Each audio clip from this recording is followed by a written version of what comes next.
자, 이렇게 지역에 있는 브랜드와 협업을 해서 제품을 낸다는 거, 로코노미에 해당을 합니다. 로코노미라는 건 로컬과 이코노미의 결합인데요. 그래서 지역 경제 뭐 이렇게 해석을 할 수도 있긴 하겠어요. 그래서 보통은 뭐 우리가 지금 트렌드 말하는데 지역 경제를 살리다 이렇게 말하기는 조금 뭐 민망한 구석이 있죠. 예, 그 정도의 저희가 효과는 아니니까.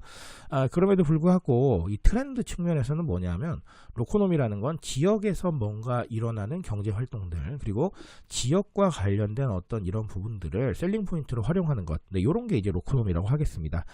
자, 근데 조금만 시간을 거슬러 올라가 보면요, 사실 로코노미가 요거보다 조금 더 방대한 것들을 의미를 할 수가 있어요. 무슨 얘기냐면 우리가 나만의 플레이스를 발견을 한다, 뭐 이런 얘기를 하죠. 그렇죠? 나만의 핫플 이런 얘기를 하는데 지역에 있는 것들은 사실은 발견의 의미가 조금 더 클 수 있어요. 사람들이 많이 알지 못하다거나, 아니면 내가 정말 이 지역에 갔는데 여긴 너무 마음에 들었다, 이런 게 있으면 사실은 정말 나만의 핫플이라는 부분들을 생각을 할 수가 있거든요.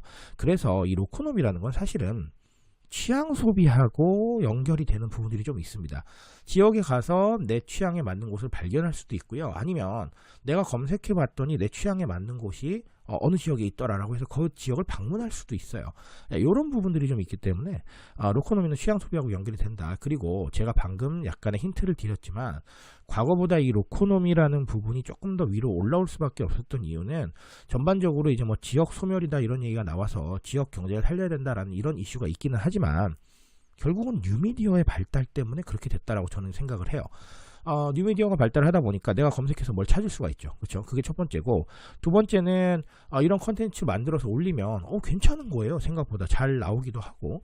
그러니까 이런 로코노미 컨텐츠를 다루는 유튜버들이나 아니면 인플루언서 분들도 늘어났고, 이런 상황이다 보니까 이 이슈가 굉장히 팽창할 수밖에 없었던 거예요. 그래서 어쨌든간 기업에서 이렇게 활용하는 것도 저는 좋고요. 당연히. 왜냐하면 이게 가치 소비를 생각을 할 수가 있잖아요. 우리는 지역 경제를 살릴 수가 있다, 이런 얘기니까. 그런데 노력을 한다, 이런 상황이니까 가치 소비를 생각할 수 있어서 나쁘지 않고요.